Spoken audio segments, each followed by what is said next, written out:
Bom, pessoal, estamos de volta aqui no canal Avante, o canal que tem memória. Eu vou conversar hoje com o comandante Lopes, do Espaço Cultural da Marinha. Vamos bater um papo sobre esse trabalho de preservação da memória da Marinha Brasileira, falar um pouco de DNOG também. Você também é pesquisador, né, da história da divisão naval. Você tem uns livros aí para mostrar para gente, né? Eu trouxe dois livros, Posso ir mostrando enquanto Pode, você fala? pode sim. Então esse aqui é o DNOG, uma página esquecida da história da Marinha Brasileira, Prado Maia. Prado Maia. Qual é a história desse livro? João do Prado Maia foi um historiador, um dos principais historiadores sobre a história da Marinha Brasileira e sobre a história naval brasileira.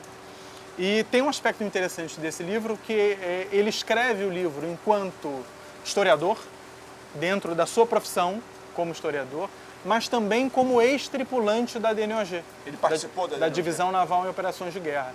A história do Prado Maia, do almirante João do Prado Maia, contra o almirante João do Prado Maia, é bastante sui generis. Ele nasce no final do século XIX, no princípio do século, na segunda década do século XIX, ele se forma à praça, numa das escolas de aprendizes marinheiros, entra para a Marinha como praça, né? E enquanto praça, à época com a graduação de cabo, ele participa da DNOG como voluntário, como tripulante do cruzador Rio Grande do Sul, né? E a bordo desse cruzador Rio Grande do Sul, ele participa de toda o périplo da DNOG e depois continua a carreira. Nos anos 30, ele presta uma prova para ascender o oficialato, ascende o oficial, dentro de um quadro específico chamado Quadro de Auxiliares da Armada. E na década de 40 ele se torna professor da Escola Naval, ascende a outro quadro, que é o quadro do Magistério Militar, existente na época. E nesse quadro do Magistério Militar, enquanto professor da Escola Naval, ele ascende até o posto de contra-almirante. E ele era professor catedrático de português na Escola Naval, né? 40 anos depois da participação dele na DNOG, no final dos anos 50, princípio dos anos 60, ele escreve esse livro, né?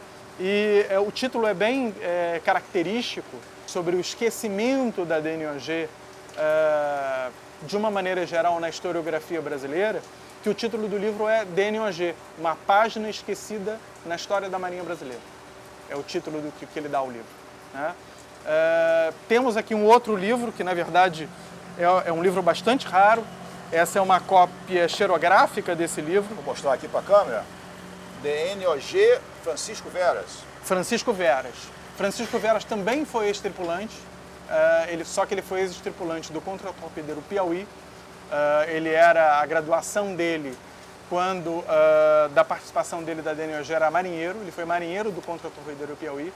E diferente do livro do almirante Prado Maia, que escreve 40 anos depois da participação dele, o marinheiro Francisco Veras escreve praticamente logo depois da chegada dele aqui no Brasil, né? Esse livro, a primeira edição da década de 20, né, desse livro, isso é uma cópia xerográfica, um livro bastante raro, e que é um livro com uma característica de uma descrição cronológica dos eventos, também contando com a experiência dele no contra-torpedeiro Piauí, vendo todos os eventos, as dificuldades logísticas da esquadra, pelo olhar de um marinheiro, né? Pelo olhar de um marinheiro dentro de um navio como o contra-torpedeiro Piauí, um navio pequeno de 600 toneladas, mais ou menos do tamanho desse rebocador, é o olhar do marinheiro. Enquanto o almirante Prado Maia, escrevendo 40 anos depois, e já com background de historiador, ele tem vários livros publicados e muitos deles sobre a história da Marinha, ele faz também uma pesquisa documental sobre a participação da Marinha na guerra. Essa pesquisa documental colabora ou é incorporada às memórias dele da guerra. Quer dizer que são dois autores que participaram da guerra. Da tripulação. Da tripulação e duas praças, né? Um cabo e um marinheiro em dois navios diferentes também. E o que esses dois livros nos trazem, assim, na sua avaliação, de mais relevante e mais interessante em relação a essa memória de pessoas que estiveram lá? Esse livro traz muito das relações humanas de bordo, das dificuldades passadas passadas a bordo, porque eles têm uma característica de um livro de memória, né? Ele não é um estudo técnico de um historiador, nem um estudo descritivo dos acontecimentos numa linha cronológica específica, mas tem muito da memória e da vivência de cada um desses marinheiros a bordo. Embora eles tenham como característica comum uma glorificação dos eventos, até pela própria característica da DNOG ter se tornado um evento esquecido na própria história do Brasil, principalmente da parte desse livro escrito no final dos anos 50 pelo Almirante Prado Maia, uma tentativa de resgatar aquela história que ele percebia como uma história esquecida. Tem, evidentemente, uma característica de uma glorificação da própria atividade da DNOG e o entendimento, principalmente do Francisco Veras, que escreve logo depois da chegada da DNOG no Brasil, de perceber o Brasil, a Marinha e o Brasil como um todo, entrando no que seria no mundo moderno. Esses dois livros, o livro do Veras, produzido no começo da década de 20, teve uma circulação muito, muito restrita no Brasil nos anos 20.